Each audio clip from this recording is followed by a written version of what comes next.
welcome to our spring special episode of Kelly's Roadhouse, the Sweet Valley Recap podcast. I'm Paula and I'm here with Rich. Hello. So, as it's spring in 1 week's time, doesn't feel like it though. No, it really doesn't here. It may do in America. It's bloody Not freezing. We've read Spring Break, Sweet Valley High Super Edition. Yeah. I really enjoyed this one. I think you enjoyed it a lot more than I did. There was just a lot going on, and I really like the way that it goes. I think it transitions quite well between Sweet Valley and Cannes. I really like that. So yeah, because we've only gone about 5 books ahead for this one as well. It's 4 or 5 really, books ahead. Yeah, so. It's really good because sometimes when we do like books in the future, they're like way in the future, and it's kind of nice to get a glimpse into the future. But this one, everything felt relevant to what we've been doing. Yeah, anyway. because we're about to do the episode where Todd leaves. And in this book, he's mentioned. Recently left. Yeah, he's mentioned. So, also, yeah, I think, like, you haven't read many of these super editions yet. I don't know how good they get. Because there's Spring Fever, Malibu Summer, Perfect Summer. There's quite a few.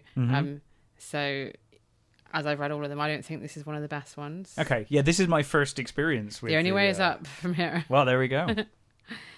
So, the cover has got the twins looking ridiculous. It's the most ridiculous cover. I think I said to you the other day, it's the most ridiculous they've both looked. Just the look on their faces. Like, I mean, Liz looks like that brochure is the most incredible thing she's ever seen. Yeah, so Liz is reading a brochure about France. And Jess looks like she's, I don't know, having an orgasm. Yeah, like she just looks like... Just staring up into the sky in wonder and amazement. I mean, I get it. It's allegedly their first trip to France. We'll get to that. Yeah. But you know, they're very excited. But the cover is like, oh my god, it's the most amazing thing that's ever happened in their lives. And the blurb on the back says, Bon voyage. Jessica and Elizabeth Wakefield are nearly bursting with excitement. Spring break has arrived, and the twins are off to the glamorous south of France. It's the vacation of a lifetime.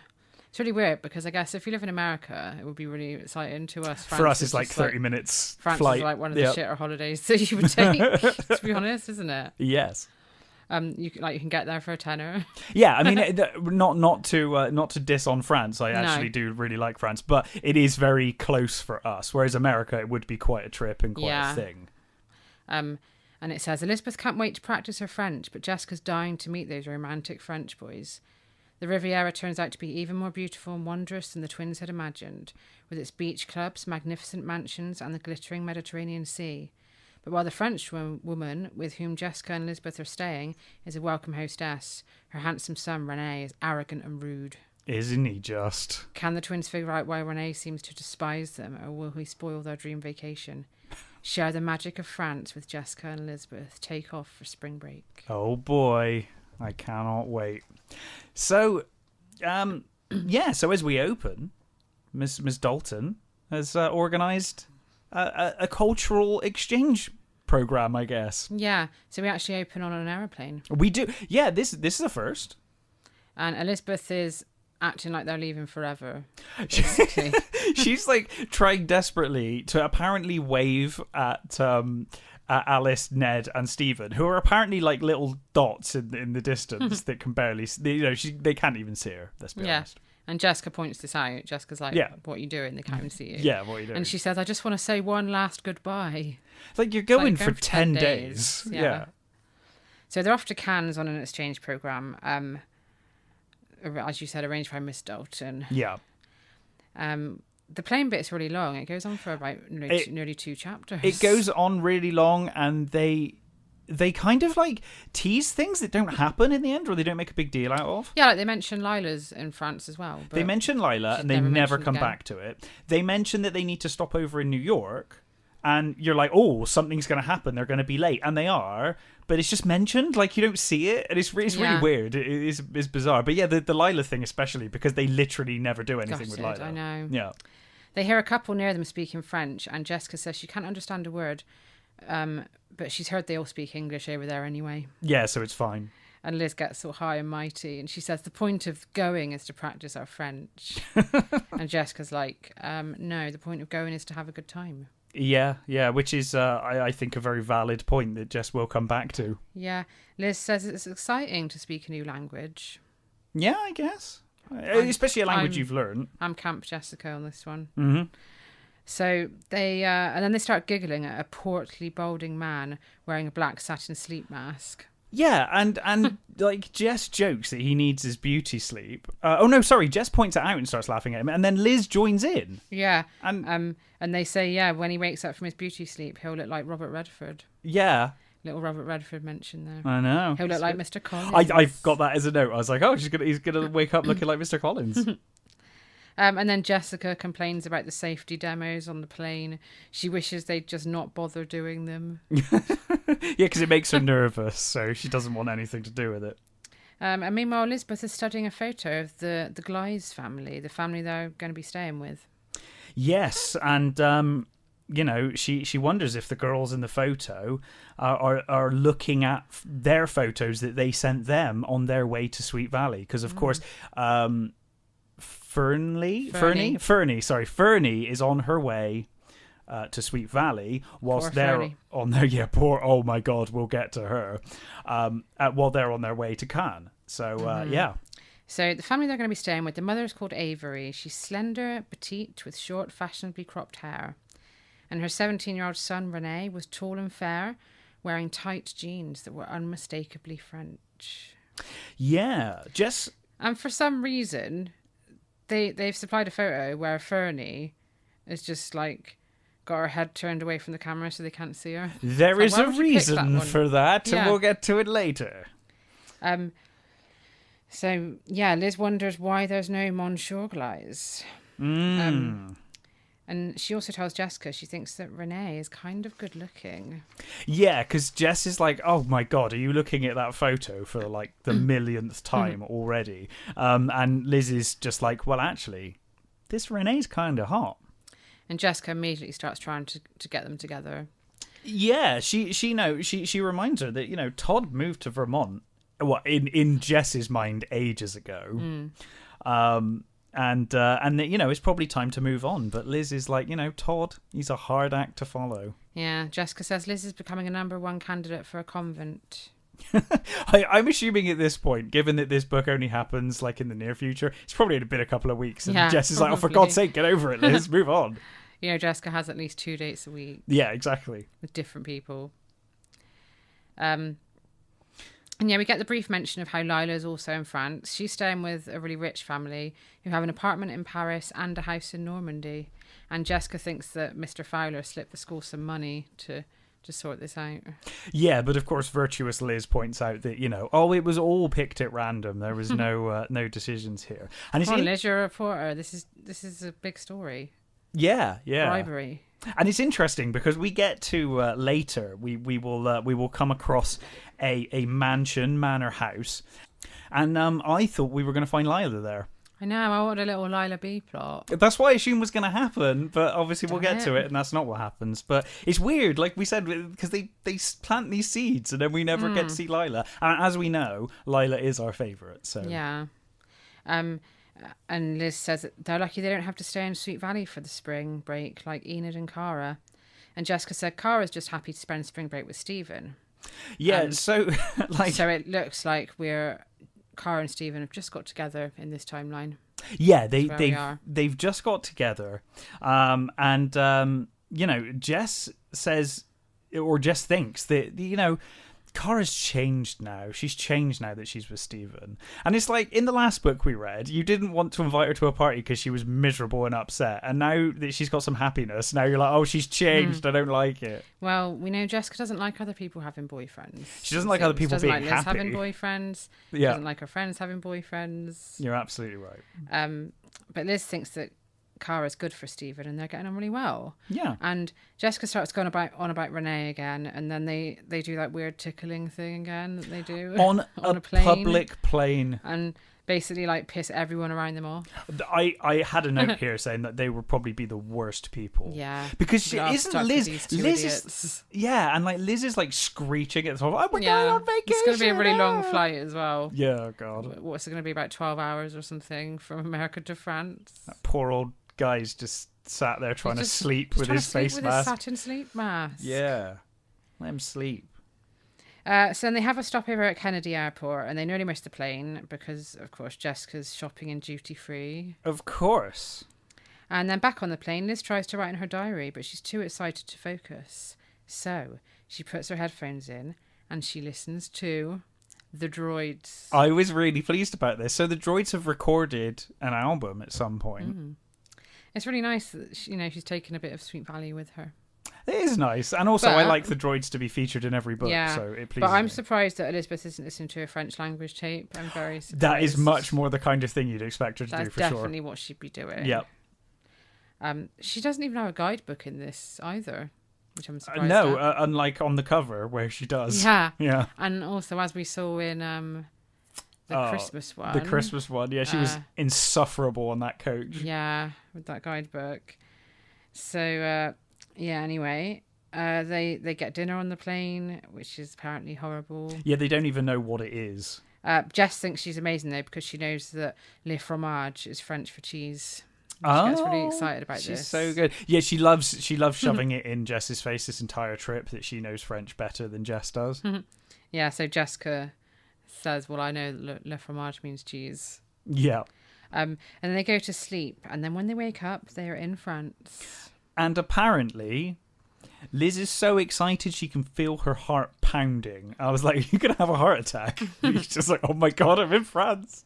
And then at baggage claim, we get the first of many French stereotypes. Oh, yes, there are quite a few. They see a little boy dressed in blue knee-length shorts, a crisp white shirt, suspenders and ankle socks, and they think he looks just like one of the kids in their French textbooks.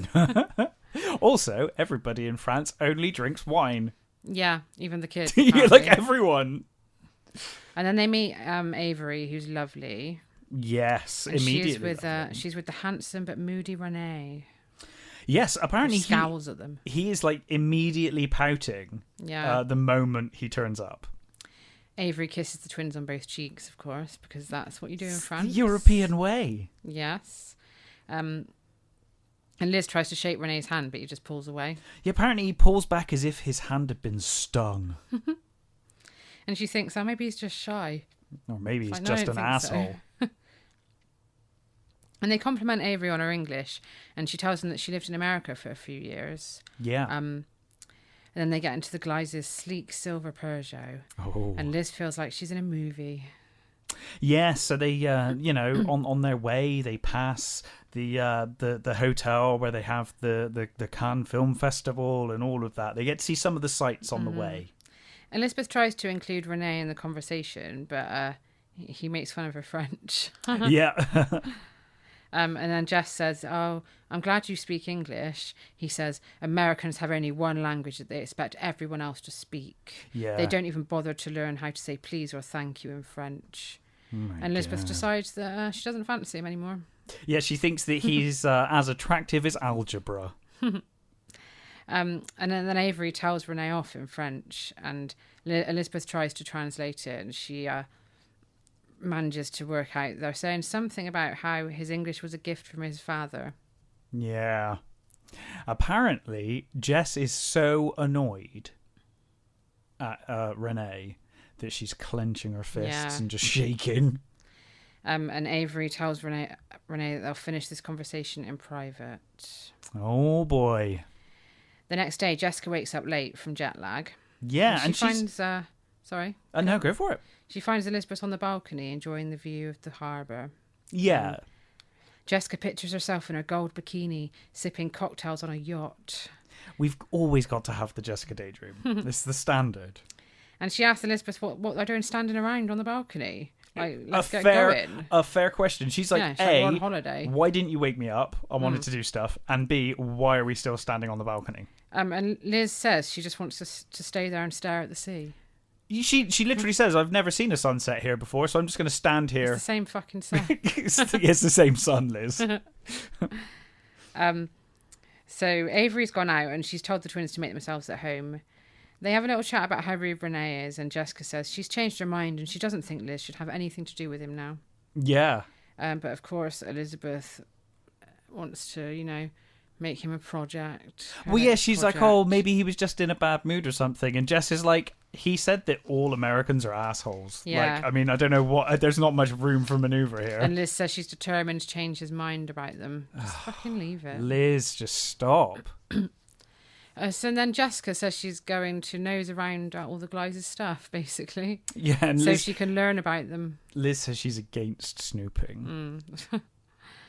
She also thinks she might find some dirt on Renee, so she heads straight to his room. Yes, she in that room, she finds a phone with a second earpiece on the back, allowing for more than one person to listen in to a call, which she thinks is the most amazing thing ever and should exist immediately in Sweet Valley. And she also finds some photos, including one of him and Fernie as babies. Yeah, I love that she starts finding these photos and Renee's looking really happy in it and he's with his friends and Jess immediately hates it because she doesn't want to humanize him, so she's like, no, I'm not looking at those. And then the one with him and Fernie, she realizes that it's torn. And he's torn his father out of the picture. Interesting. But then what she finds next makes her gasp. She runs into Liz and she's like, oh my God, Liz. Yeah. It's a picture of Fernie, and she looks exactly like Trisha Martin. Uh-oh. Where's Fernie going to stay? At the Wakefields. So we cut to Sweet Valley then. Stephen's also noticed this, that she looks just like Trisha. And even though she doesn't speak any English, he's convinced himself that not only does she look like Trisha, but she acts like Trisha as well, and she is basically Trisha. Now, we need to point out, he doesn't understand a word of French. Yeah. She understands zero English. They literally have a massive language barrier. He can barely understand anything. But he's decided that she is basically French Trisha. Yeah. They've been communicating through sign language. Yeah. Like, not actual sign language. No, but, charades. Just, yeah. Yeah. And he's found out that she wants to be a scientist, just like Trisha. Yes. He wants to be a scientist so she can find a cure for cancer. Because, Trisha was an absolute saint. Of course. Beautiful until the Saint end. Trisha, yes.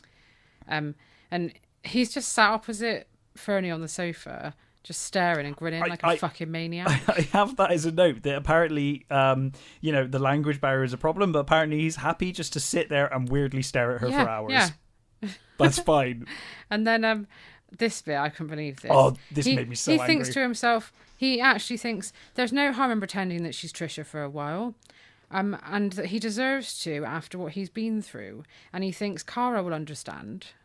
Yeah, but he decides, right, his logic is that Cara once said that she never intended to replace Trisha in his life. He's taken that to mean it's okay if I get with this girl who looks like Trisha, Cara won't mind. Yeah. I'm pretty sure. And not only get with her, like literally pretend she's my dead ex. Yeah, literally pretend she's my dead ex. This girl who I can't even understand.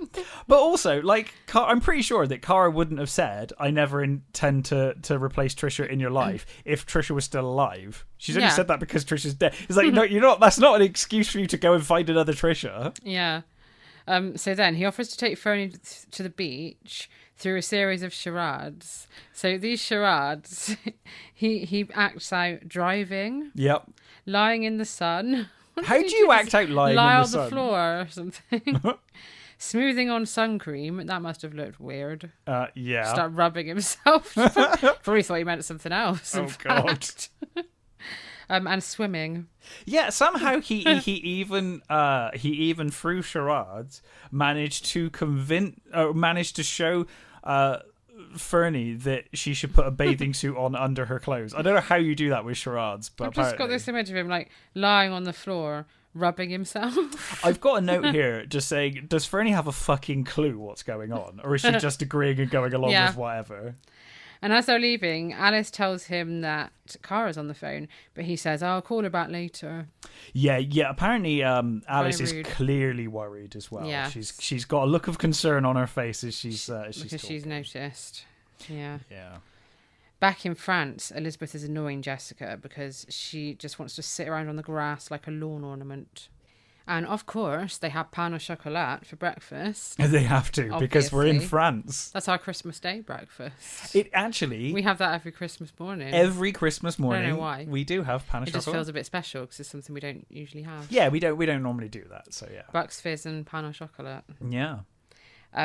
So Avery's had to go to work. She works as a nurse. Yes. And she's asked Renee to show them around, but he's just buggered off and left them. Yeah. So, Jess is like, look, he's buggered off and left us. Let's go. I don't want to sit here in the garden of this house, nice as it is, for 10 days. Yeah. Like, I want to go and see Cannes. I want to go see the beach. I want to go see all of the sights. That's why I'm here. Liz has a different idea. Yeah, she talks Jessica into going for a jog. Like, you're on fucking holiday. Yeah, Liz is like, well, I guess we could go for a short walk or a jog. And Jess is like, yeah, I'm not keen on the jogging, so we'll go for a walk. And then Liz is like, no, we'll go for a jog. Yeah. I'm like, oh, okay, Jessica great. says jogging's boring, though. She's right. Yeah. Especially when you're on a holiday. I mean, wouldn't jog on holiday. No. And then, they manage a short jog, but after a while, Jessica's like, fuck this. Yeah. I'm leaving you to it. And then Liz tries to shame her in to continue running. She's like, oh, I can't believe this amazing tennis player and the best cheerleader we've got can't even run a few blocks. Oh, she's probably fitter than you, Liz. Yeah, she's probably fitter than you. And Jess just doesn't care. She's just like, I don't care, I'm on holiday. Yeah. Like, go away. So on the way back, Jessica's admiring all of the houses and she sees a silver Porsche pull into the driveway of one of them. She also notices that at the back of that drive is a Rolls Royce. Yeah, she smells money. Yeah, she's in there. The driver gets out and he's a boy about her age with frizzy hair, a broad mouth and a sharp nose. And he's kind of funny looking, apparently. Yeah. And he's also short. Yes. But she thinks, like, fuck it, he's rich. He's rich, that'll do. That ticks one of my 2 boxes. Yeah, so she introduces herself to him. He speaks English and he introduces himself as Mark Marchelier. Yeah. Marchelier? Mark something. Mm-hmm. And she says, oh, I haven't done much sightseeing yet. I've got nobody to show me around. He's Hint.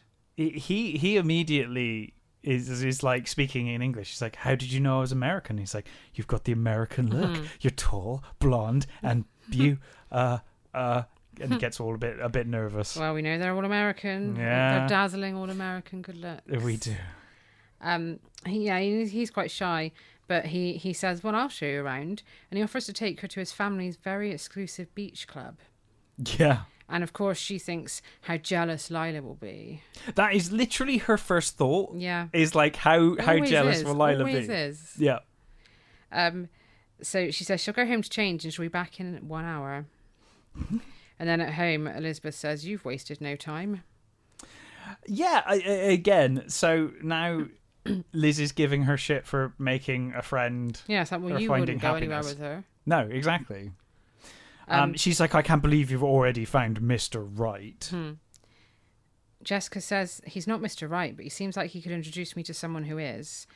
And Liz is irritated by Jessica's shallowness, and Jessica says, you don't understand, I'm not shallow. He's 3 inches shorter than I am. She's so charitable. And she also points out that Liz only dates super handsome guys. Yeah, and Liz tries to counter that by saying like, oh, well, I was with Todd for a long time, and it's not, there were gaps in between. How many guys have you seen in that amount of time? Basically just slut shaming Jess, which, Liz is very judgy throughout this book. Very throughout the whole series. but particularly in this book with Jess, she is like judgy about everything. And Jessica says she made Mark's year by agreeing to go to the beach with him. Again, she's so charitable. And she heads out and she says to Liz, don't waste your day sitting on the lawn. Yeah. So Liz decides that she's going to be an independent woman and she's going to show herself around. Yeah, and then she decides that she's going to go to the place that Jess originally wanted to go. Yeah. And she said no about an hour ago to. Yeah, the beach. Yeah. But on her way downstairs, she hears Avery and Renee come in and they're arguing. Oh my goodness. They're arguing in French. So Liz is like listening in and trying to understand what she says. She catches a few things. She catches that Renee Avery's shouting that she knows how Renee feels about Americans, and she says people are people, and that he's selfish for leaving their guests. And then he counters, saying, like he left us. Yeah. And Liz wonders if he's talking about his father. Yeah, but she can't be sure because of her French. But then Avery, of course, mentions Fernie, which makes Liz think of home, and we seamlessly transition back to Sweet Valley. We also get, though, she hears Avery insist that Renee takes the twins out later. Oh, yeah, that's right. Has to do it. That is like, can you imagine how awkward that would be? Yeah, where you're like, oh, God, I know he definitely doesn't want to do it. He's being forced to do it, and I have to go along with it like I haven't heard this conversation. So, yes, meanwhile, in Sweet Valley, Alice and Ned are worried about Stephen following Fernie around and staring at her. Yeah, and just generally being really weird. And they think she likes the attention, and they also think it must be bringing back memories about Trisha. And they also feel sorry for poor Cara. They feel sorry for Cara. Can I point out Ned's snide comment, though? Where, when they're talking about Fernie liking the attention, he specifically says, I see a bit of Jessica in her. Like, Ned, you asshole. Like, he's so mean to Jess, like, ever since she ran away. But will they do anything? No, they won't. No, well, just let this happen. They do one thing. Alice slams her fist on the table and says, I feel so helpless, Ned. That's all they do. So, back to France, and Jessica's gone out with funny-looking Mark. Yes, leaving Liz to tour Cannes. So, Liz and Renee have gone out alone, and he is not happy. No, apparently he's like, well, I've been told to tour you around around Cannes, so we're going to do that as fast as we can in silence. Yeah, he's like speeding along with the radio on full blast. Yeah. But as they got into the car, their arms had brushed, and he was so close that Elizabeth could smell his spicy aftershave. Oh. She felt an electric tingle pass through them. But that moment is short-lived. Because, of course, Renee instantly goes back to being, himself. It's a brief moment. She asks if they can go to the beach, but he gets snappy and he says, I hate the beach. Yeah. Elizabeth wonders why he's always so rude, and then she realises he must hate Americans because his father was one. Yes, she uses her writer's imagination. Yeah, accent reporter's instinct. So she vows to be more understanding and sympathetic. Like, why? He's still a prick. Why he's an absolute asshole. And also, I love that she resolves to do this and it lasts 10 minutes. Yeah. It changes when they meet his friends at a cafe. And he does everything he can to make her feel left out. Sounds like he makes a complete prat of himself as well. He talks over her in rapid French. He makes fun of her French again. And when he goes to the bathroom, his friends, who are really nice... Yeah, they seem lovely. ...are like, we're really sorry about him. It's like Georges and Edward. Edward. And they say he's usually such a nice guy. But later on, they go to a bistro and he yells to the waiter, we've got an American here, so we're going to need extra ketchup. They like to drown their food in the stuff because it tastes so bad they'd rather not eat it. I would say, genuinely, I think I would rather the taste of ketchup than clams. Yeah. I'm gonna throw that out there. But, even his friends are fed up with him by now. Yeah, apparently they almost fall out. They're at the point of barely speaking when they leave the bistro. Yeah, good for them. He blames her for falling out with his friends now. So that's apparently her fault as well. Him to blame her for. Mm-hmm. So back at home, she wants to get as far away from him as possible. Yeah, so she decides to go for a walk. And she comes across a lost puppy. She does. She goes to start writing in her diary. And then apparently she writes in it all about Cannes. But she doesn't mention Renee because she feels that Renee doesn't deserve one word. And then a puppy comes up and starts licking her face. She checks his collar and finds his address. So she decides to take him home. Yeah. And when she eventually finds his home, it's a huge sprawling villa surrounded by tall, dark trees. Yeah, fortunately she bumped into two young kids who seem to recognise the dog. So she's like, hey, do you know where this dog belongs to? And they show her, but not before laughing at how bad her French is. And then, are you ready for another stereotype? Oh, yeah. The door is answered by a housekeeper in a lacy apron. It's classic French maid outfit. Classic. And then his owner comes down and it turns out that she is a rich countess. Yeah. Countess de Villanich? Villanich. Yeah, Villanich. Something. The Countess. The Countess is what I've written from this point on. And me. Yep. So she thinks Elizabeth is a charming young lady. She basically loves Elizabeth, this Countess. Yeah, she does. She invites her in for a glass of wine. Apparently, even young children drink wine in France. They just mix it with water. Is this true? I could be wrong.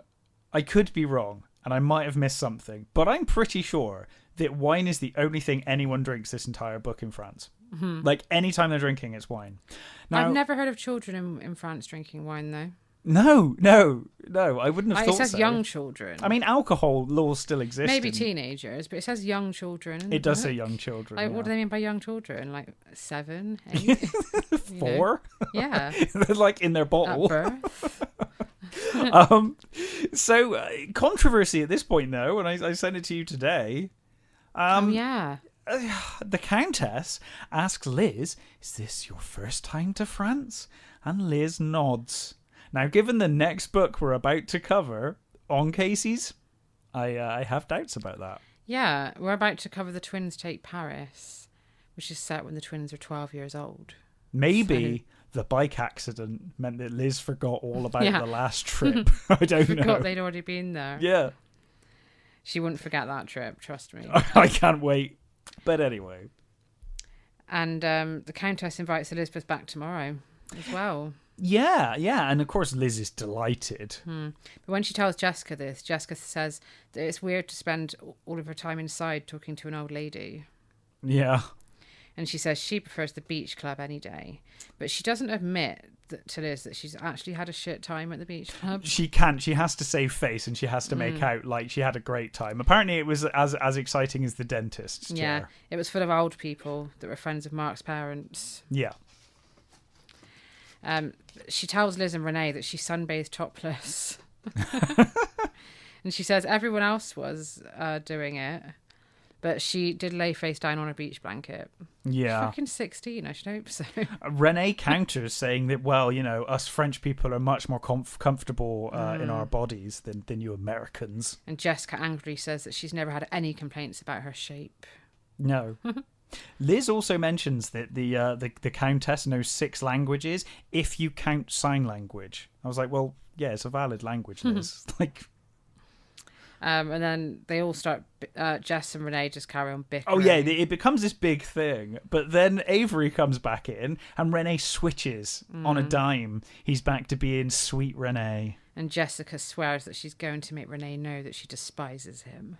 That shouldn't be too hard. The next day at the villa, the Countess introduces Elizabeth to her handsome grandson, Jean-Claude. Oh. He's staying with her for a few weeks.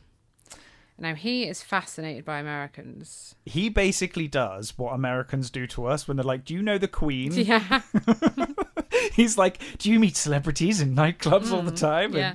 And he also asks, is it true that they have hot tubs in every house, plus women to share them with? Yeah. And Liz, of course, says, well, I think Lila Fowler's the only person I know that has a hot tub in their house. Maybe Bruce. Mm-hmm. And then Liz does it back to him. She says she expected to see hundreds of old men in berets in France. Yeah. And artists on every street corner. And they both, I think they both accept that maybe, they both had misconceptions about each other's countries. And he offers to show her around the city for the day. I think he's going to wear like a string of onions around his neck. Carry a baguette around with him. And like have one of those mustaches. Stripy top, mustache, beret. So they visit the observatory, they play bowls, and he invites her to the beach the next day, and she says she hasn't been yet. And he says, yeah, that's understandable after what happened to Renee. Oh. So it turns out that Renee went swimming with his friend, and his friend had drowned and died. Yes, apparently Renee was swimming with his head under the water, and he couldn't hear when his friend had cramp. And ended up drowning. Renee tried to get to him, but it was too late by the time he realised, and his friend tragically died, which is why now he won't go near the water. Yeah. So back in Sweet Valley, Cara's at Casey's, and she's so upset about Stephen that she's confiding in fucking Enid. And Enid is like, well, we've had our differences, but, Cara's different now. Cara's changed. It does sound like Cara has actually changed for the better, which is why Jess doesn't really want to hang around with her anymore. And people like Enid are like, oh, actually, you're pretty cool. So yeah, she must have changed if she's talking to Enid. Absolutely. And yeah, Enid's noticed all the time that Steve's been spending with Fernie as well, and he won't return any of poor Cara's calls. I feel so bad for Cara in this book. I know. And they have a little heart-to-heart, and Enid says, fight for him. Yeah, and Cara's like, I can't fight the dead. But then Enid's like, it's not actually Trisha, though. It's literally a random French girl who can't speak English at all, who looks like Stephen her. That. Yeah, that's it. It's like, well, probably his parents need to sit him down and have that conversation. Yeah. But they're too busy just being like, oh, well, I guess there's nothing we can do. They feel so helpless. They're so helpless. Back in France, Jessica's jealous that she's stuck with nerdy, funny-looking Mark. Yes, because Liz, of course, is explaining Jean-Claude. Yeah, she's met a handsome grandson of a countess. Yeah. But Elizabeth says that she could introduce them, and Jessica's immediately like, I'll cancel my plans with Mark. She's like, screw Mark, I'll come. Yeah. Liz says, don't let Mark down. Jess clearly doesn't give a shit about Mark. No. Yeah, because like Liz is like, oh, you know, maybe you should come and meet him one day. And Jess literally thinks, oh boy, do I want to meet him. She's like, cannot wait to steal him from from Liz. So when Jessica's gone, Avery calls. She's got an emergency. Yeah. She wants to speak to Renee, but he's just gone and left the twins again. Yeah, of course.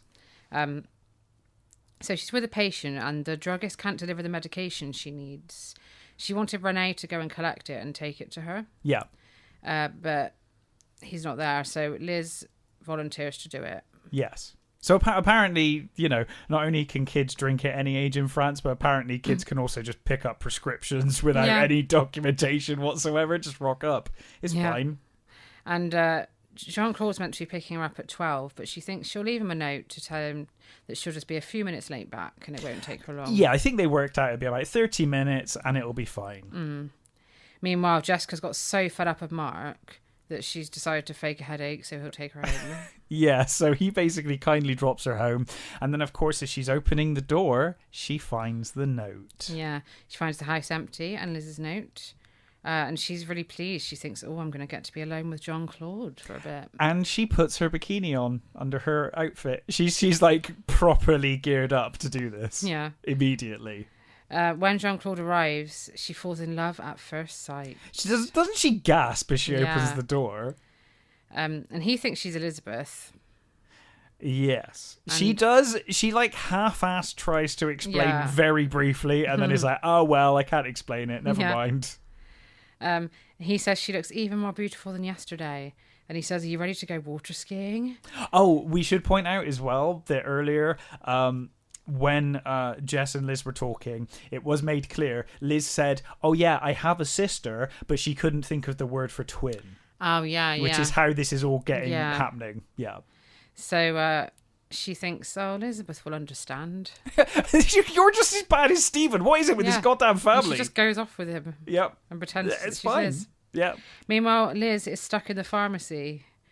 Yeah, and then she's further delayed by a road accident on the way back, which they described in quite a lot of detail. They did, yeah. I was like, which I bothered to write down because it was going nowhere. I thought literally for no reason. Yeah, I was like, is Avery going to have been in this accident? Yeah. That's what I thought, and then it was like no, they just describe it about these random people we don't know. Like, okay. So yeah, she gets home to an empty house. Yes, and the message is gone, so she's like, oh no, like he's already been and gone. But she does phone the Countess's estate and speak to Jacqueline, and she explains to the maid, you know, oh, could you let him know that I called? Yeah, and she thinks she doesn't blame him for not waiting. No, because I guess she was later than even late. She was expecting, so... He is off having a great time with Jessica.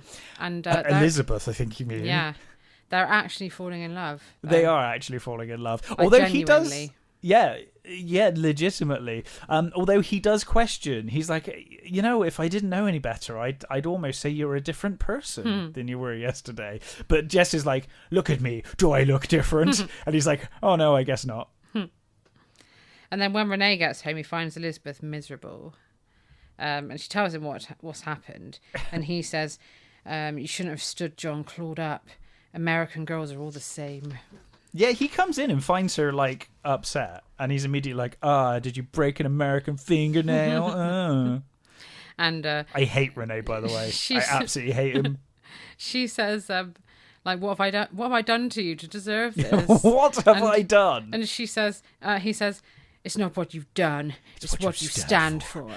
You think the sun rises and sets for you and you alone. That's what they teach you. I've seen your movies. I've seen your TV shows. I know how you think. You let some guy stand outside your door while you took your time getting home. And Elizabeth jumps up, her aqua eyes flashing, and says, now you listen here and listen well. Oh, boy. And she tells him that it was a favour for his mother. And that it was his fault. And that he's acting like a child. Yeah. And she reveals she knows all about his father. At which point he goes silent and pale to the point that Liz actually asks if he's okay. Yeah, and she softens and she says she knows how painful it must have been. And he says, what would you know about pain? You've got a perfect family. And he basically just storms off. And Liz thinks that she should give up, but she's not going to. Of course. Meanwhile, in Sweet Valley, Cara's been forced to go to Guido's by Robin and Maria. Yes. Apparently, Cara just wanted to stay in bed, but Maria said, no, you need to show Stephen that, you can stand on your own 2 feet and you don't need him. But then, who does she spot sat by the infamous fake waterfall? Infamous? Is it infamous, the fake waterfall? Jessica pushed Bruce Patman into it. Oh, of course. Remember? It is quite famous. And then she slashed his tyres immediately after. Yeah, or let them down. I don't know if she slashed them. I think she let them down. But yes, so by the infamous waterfall, as she walks in, she immediately sees Stephen and Fernie. And Steve goes red. Well, yeah, he doesn't notice it first. He gives her a feeble wave, apparently. Yeah, he doesn't notice it first, and then what Maria. An asshole. Stephen. I have lost all respect for Stephen after this book. Honestly, I've lost all respect. It gets much worse. But yeah, Maria calls out to Cara, which obviously alerts Stephen to the fact that Cara's there, and he looks around visibly embarrassed, and he goes red. He should be fucking embarrassed. Too right. And then he's like, "Oh, would you like to join us, Cara?" Mm-hmm. And she says, it doesn't look like there's any room for me. No, and then she leaves. She runs out in tears. And, of course, Maria tries to talk to her, as she's walking out. She's like, look, don't let him win. Don't do this. But Cara's had enough. And I do like this point, though.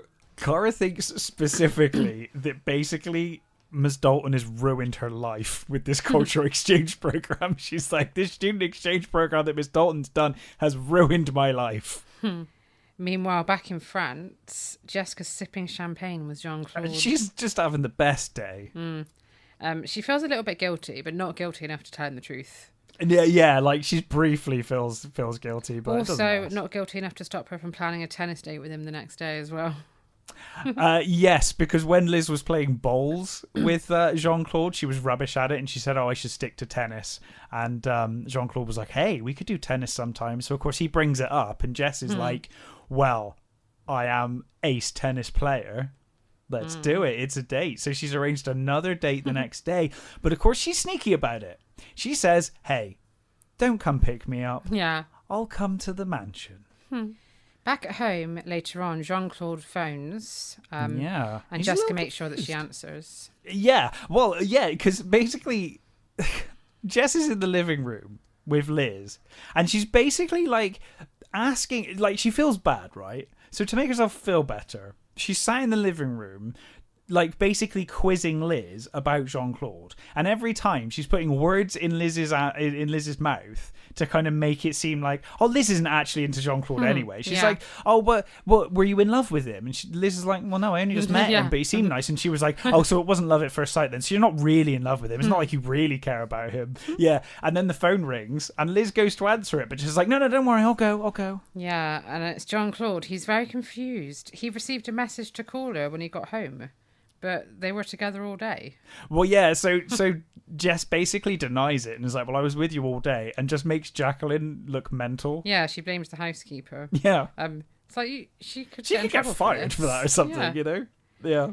And Liz, afterwards, Liz says she's surprised that Jean-Claude hasn't called her back. And Jessica's like, yeah, just forget about him. He's a creep. The next day, Elizabeth's feeling lonely, and it makes her think about Todd. Yes, she's missing Todd, although the book does kind of say that it's more that she just wishes she had someone to share the experience with than anything. So Todd's kind of her insert guy. Yeah, because Jessica's gone off with Mark. Quote, unquote, Mark. Mm-hmm. And, of course, she hasn't really gone off with Mark. She's not really gone off with Mark. She thinks told she's Liz gone off she's with gone Mark. with Mark. Yeah. And Renee wants nothing to do with her. So No. she decides to go off on her own for the day. Yeah. Meanwhile, Jessica's gone to the Countess's villa, all ready for tennis. Unfortunately for her, the Countess has gone out. So yeah, she's she busy with doesn't the have to- festival, isn't she? So she's Yeah, like, the oh, film that's festival. good. No worries. Because Jess also thinks that like hanging around with old people is much more Liz's thing anyway. And meanwhile, Elizabeth, she's actually having a really nice day. Yeah, she's having a nice walk. She, like you said, she has a lovely She day. goes to the harbour, the flower market, and the beach. Yeah. And then back at home later, she finds a letter from America in the mailbox. Yes, now And she obviously assumes that it's from the Wakefields, but she's shocked to discover it's actually addressed to Renee. So she goes and gives it to him, and he won't even read it. He throws it straight into the bin. Yeah. And then she gets really pushy with him. Really pushy. She's like, open this letter. Open it. You should open it. I can't believe you're not going to open it. Yeah. And then she actually goes and gets it out of the bin Yeah. and puts it on the kitchen table in front of him. Yeah. Yeah. And they basically have an argument where he's like, I don't care. Like, basically, it's from my father. I hate him. I don't want to read it. And this Yeah. is like, read it. Yeah, I know. She will not shut up. No. And then Yeah, she this says, is your best bit. my favourite quote of the book. Yeah. She says to him, I know you think I'm like that, the kind of person to meddle in other people's business, but that's just not true. Well, apparently, not only do Americans meddle, they also lie. Liz is the most meddling person in this entire book series. That is exactly the kind of person That she is is. like a shocking lack of self-awareness on Liz's part. And then she turns into a psychologist. Oh, God. And she says, this isn't you talking, it's the angry little boy inside of you whose father left him. Yeah, an adult would open the letter and give your father a chance. And then they get interrupted by Jessica, who's completely oblivious to the fact they're having a row and there's any tension. And she just says what a wonderful time she's had at the beach. Yeah. And she says to Renee, you won't understand.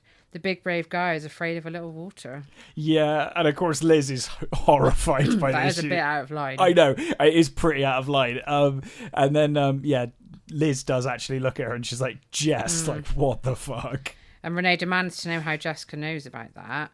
And she's like, oh, Liz told me. So then Renee holds up the letter. And he's like, I don't need to read it because all Americans are complete assholes. I am leaving. He says, you people are made from the same despicable mould. Yeah. Throws the letter back into the bin, storms off. And then Jess storms off, telling Liz that she cannot rely on Jess's support the next time Renee is horrible to her. Because she says, Renee's been way more horrible to you than me. I was trying to stand up for you. So forget it. And then back in Sweet Valley, Stephen's introduced Fernie to his friend David. Because David speaks French. Stephen has made a fatal mistake. He's brought his friend down who can actually speak French, thinking that this would confirm everything he thinks about Fernie as true. And David's like, I'm surprised that the two of you have managed to communicate. Yeah, it's like you can't even speak. And Stephen's like, doesn't matter, we've just got a connection. Yeah, it's all Stephen's charades. It's the charades. Goes a long way. So David says that they can't possibly know each other properly. Yeah, like David's like the most rational friend. Yeah. He's like, yeah, this is completely right. So he does a little bit of translating for them. And it turns out that she doesn't actually want to be a scientist. No, she likes science in like a very basic way, but she has no aspirations to be a scientist. She just thinks that the practical stuff is more fun than sitting at a desk. And she likes creating new lipstick colours. Yeah, and this is because Stephen did like a drawing of test tubes and went, and then she just nodded, and he's just taken that as, oh my god. She wants to find a cure for cancer. Yeah, she's just like Trisha. So yeah, basically, he's disappointed by this because You know, she thinks she's shallow and she's not as good as Trisha. Yeah, he's basically disappointed that Fernie is her own person and not just a copy of Trisha Martin. And he's disappointed again when David tells him that Fernie said she's going to go out for crepes later with some of the other exchange students. And he thinks she should want to try American foods. She should be a reincarnation of Trisha. She's not very adventurous. No. Like, she just wants a fucking crepe. Crepes are great. Stop judging her. I like crepes. Yeah. I'm not French and I like them. And he thinks she's not as witty, intelligent, or mature as Trisha. So he basically admits to himself, he's like, oh, you know, I thought bringing David down would be a good idea, but I've ruined everything now. Basically, he's upset with himself for shattering his own bubble of like this illusion that he was with Trisha. He tells David to ask her about a book that he's seen her with, The Bold Soprano, because I think it was one of Trisha's favourites. Yes. And it turns out she was only reading it for school, and she says she prefers fashion magazines. Yeah, she is like Jess. So, yeah, she's a bit of a Jessica character. And he's having doubts about her. Yeah. Meanwhile, back in France, Avery's apologising to Liz about Renee's attitude. Yeah, she's like, I'm so sorry, my son is so awful. She explains that she's begged him to give his father a chance, and that his father has changed now. And Fernie's actually stopping off to see him on her way back from Sweet Valley. Yeah, Avery's really nice. She basically explains that it's too late for me and Gordon, who's their father. She's like, it's too late for us, but it's not too late for him to connect with his kids. And she wants to give him every chance. But then she asks Elizabeth not to give up on Renee. Yeah, she's like, please don't give up on my racist son. I know. Like, why shouldn't she give up on him? He's being rude to her. He's being awful. He's nothing to do with her. She's never going to see him again after this. Absolutely. Just leave him alone. Just leave him alone. Get on with your holiday. Yeah. Back at the Dairy Burger, Stephen tells David that he feels like a fool for not noticing that Fernie isn't Trisha. Yeah. Oh, God, I can't believe it. And he says she's not my emotional equal like Trisha was. Or even Cara. Yes. And he's basically, though, it's like he's like looking down on Fernie just because she likes fashion magazines and lipstick and stuff. He's basically because she's not Trisha. Yeah. But yeah, at this moment, Stephen suddenly realizes one absolute horrible person he has been this entire time.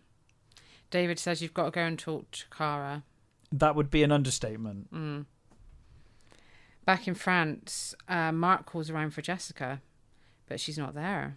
He finds Liz. Yeah, he asks Liz if she's feeling better, and Liz is like, I thought she was out with you. Yes, yeah, because he's like, oh, hey, I hope you're feeling better. And she's like, oh, no, I'm Liz, I'm not Jess. And then she's like, hey, I thought she was playing tennis with you right now.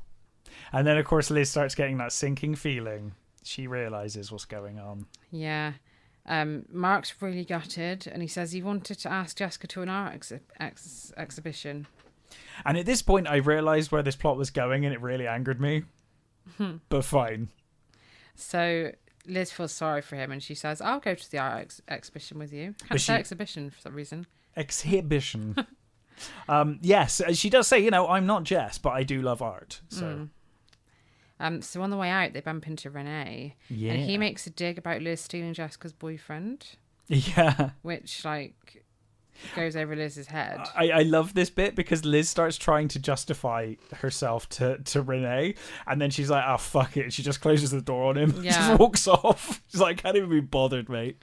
Meanwhile, Jessica and Jean-Claude have sailed out to an island. They're having the best time. Called Sante Marguerite. Yes. And it's all very romantic. Until a storm starts brewing. Yes, and Jean-Claude points at the weather and says, we need to turn back now. And Jess, of course, reluctantly says, oh, I guess you're right, but before you go. And she gives him a very passionate kiss. At the art exhibition, Elizabeth is absolutely loving it. Yeah. She makes friends with a young artist called Veronique, who seems to hit it off with Mark. Yeah. And she has a chat with Veronique's father about art, and Veronique's father says that Elizabeth is a very perceptive, intelligent young woman. Everyone blows smoke up Liz's ass. Everywhere she goes, it's impossible. And then she gets home at 5 p.m. to an empty house. Yeah. And Jessica had promised to be home by 3:30. Yeah, and her and Avery have this discussion where they're both worried about Jess, but Liz is like, trust me, This happens all the time. She'll probably be fine and come in a bit late. But by 7 p.m, the wind outside is roaring. Yeah, there's a real storm that's hit Cannes. She's really worried now. Renee gets home and he asks if Elizabeth has phoned Jean-Claude. And she's like, why would I have phoned him? Yeah, and then Renee goes on another tirade of it's just like you American girls swapping with each other at Mark and Jean-Claude's expense.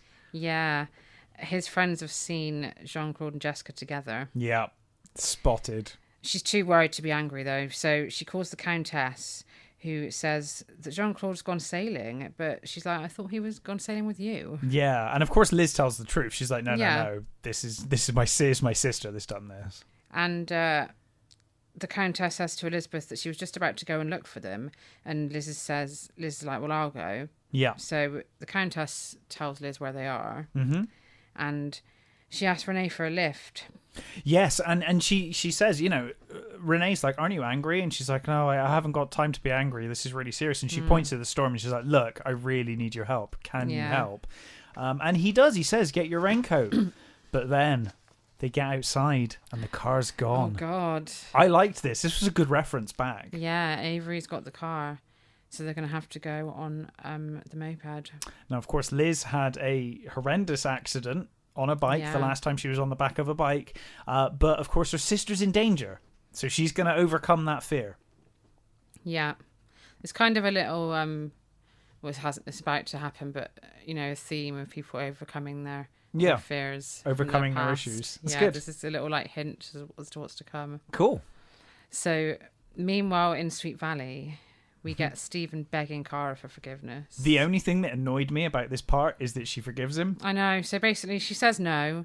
She does say no. She changes her mind. And then he just keeps on at her until she changes her mind, basically. And he just pressures her into taking him back. She cries all over him. They kiss. End of story. He does apologise profusely, but I don't think there's enough apologies that are going to make up for what he's been doing. It's creepy and weird and really disrespectful to Cara.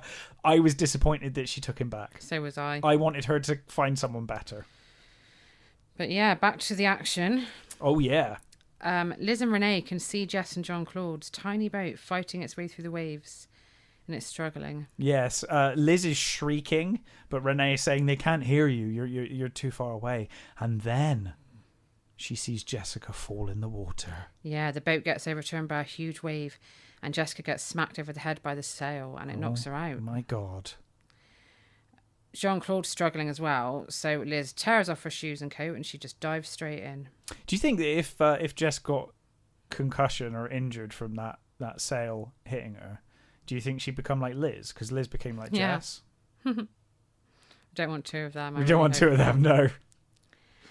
And so she swims in. She swims in heroically, as as she has to, I suppose, to help her sister. Yeah, and she tries to get Jessica to shore along with Jean-Claude, but they're struggling. And then someone appears beside them. Who could it be? It's Sam Sloane's father. It's Renee to the rescue. So this is what I was saying just now. People overcoming their fears. She overcame her fear of the bike, and he's done the same thing with the wheelchair. And I guess we're sort of led to believe that Stephen got over Trisha, but I'd still think that if another girl came along that looked like Trisha, he'd just do it again. Oh God. Okay. This isn't this is the start. This is the start. We get pretty much a whole book about it soon. Oh my God. Okay. Well, we'll get to that when we get to it. Which is worse than this. Way worse. Unbelievable. Cara, get with Winston.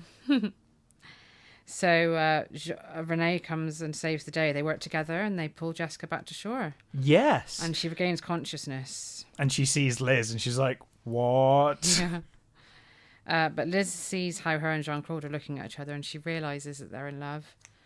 So she tells Jean-Claude, hi, I'm Elizabeth's sister, Jessica. Yep. Unbelievable. I don't really know why it's weird because she does this, but it is like, Liz, you know full well this lie can only last about half an hour until they get back to the Countess's estate. Back at the Glyces, half an hour later, Jessica's back to herself already. Yep. She's trying to steal Liz's shirt for a dinner with Jean-Claude. Yeah. And Liz says, you need to rest. But she says, look, I've thanked you 137 times for rescuing me. I'm over that And now. I'm We're fine past now. that. We're past Yeah. the fact that you saved my life half an hour ago. Yeah. We've moved on. She got ready fast. She did, yeah. And dried off. And, Yeah. you know. Liz gives her a bit of a lecture for lying to Jean-Claude. Yeah, she lets her off quite lightly, though, considering. She does say, though, what are you going to say to the Countess? Because the Countess knows from the phone call that Jean-Claude wasn't with Elizabeth. Yes, the cat is out of the bag, and as soon as they go back there, she's going to know. And Jessica says to Liz that she should have lied and told the Countess that she was Jessica. And Liz is like, well, I didn't fucking know. You started this Yeah. entire crazy thing. But of course, it's made clear during this conversation, it slips, that Liz met with Mark and went on the date with Mark. And Jess is like, so you were doing the same thing? Yeah. Well, no, she wasn't, though. No, she wasn't wasn't at all. pretending to be. But this is Jess, you know, this is Yeah. Jess like trying to rationalize it and like, you know, convince herself that Liz is just as bad in this instance, which she was not. For once, Liz was not just as bad. No. And then when Jessica's gone, Renee knocks on Liz's door. Yeah. And it's all a bit awkward. Elizabeth tells him how brave he was. Yeah. And he said it made him realise that he has to put the past behind him. Yeah. And then he admits that he was wrong about the twins, especially Elizabeth. I mean, he was actually probably right about Jess, but Yeah. he Yeah. was wrong about Liz. And Like, Jess is literally everything he thinks American girls Yeah, are on actually, the she stereotype, is, but definitely. he was wrong about Liz. He admits that he likes Elizabeth. Yeah. That's slightly more than a friend. Mm-hmm. Bit late now, mate. And she immediately brings up the fucking letter again. Yep. And guess what? Yeah. She's been keeping it in her fucking drawer Yep. all this time. But she didn't open it. It's like, just leave it. She makes a point of saying it's unopened, like that's some badge Yeah. of honor. Like, oh, I Yeah. didn't open the private letter from your father She's to probably you. steamed it open. Oh, yeah, do you sealed it think? back And then up. and sealed it back up with Yeah. Pristick or something, yeah. So he says, I'll read the letter if you spend the day with me tomorrow. No, I still think you're awful. Thanks for saving my sister, but you've been awful.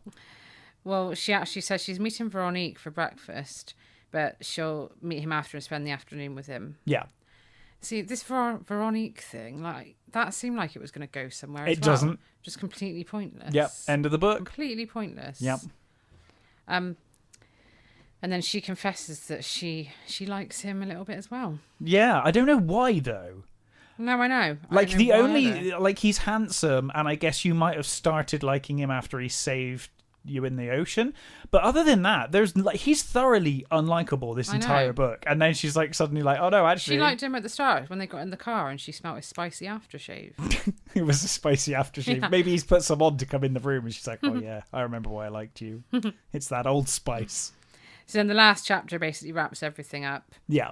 Jessica comes clean with Jean-Claude and he still loves her. Yeah, which is, I would be like, this is really weird. Do you not think like the Countess and Jean-Claude must be like, Yeah. these Americans are so strange. Apparently the Countess was just intrigued to hear how Jessica pulled it off.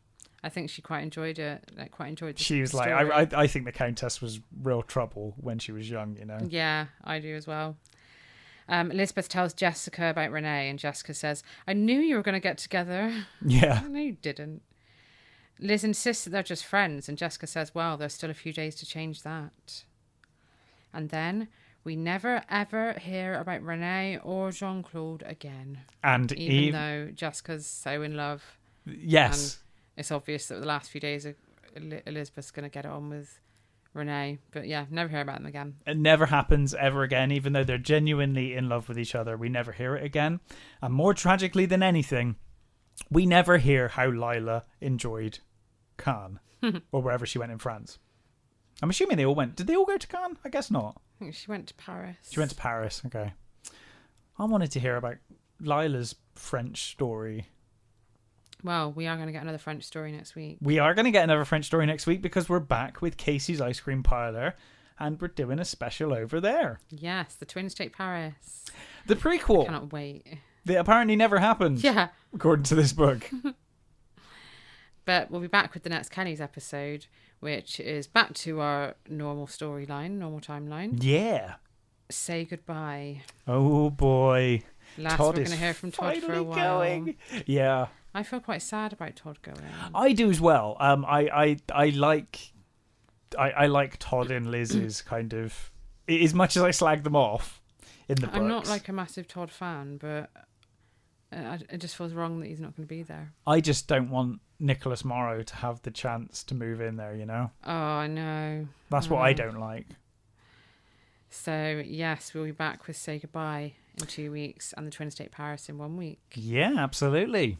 And happy spring, everyone. Happy spring. Thank you for listening. Follow us and comment and all of those things. Yeah, we're Kelly's Roadhouse on Instagram and Kelly's Roadhouse Podcast on Facebook. Yeah, absolutely. And we'll see you in a week's time. Thanks for listening, everybody. Bye.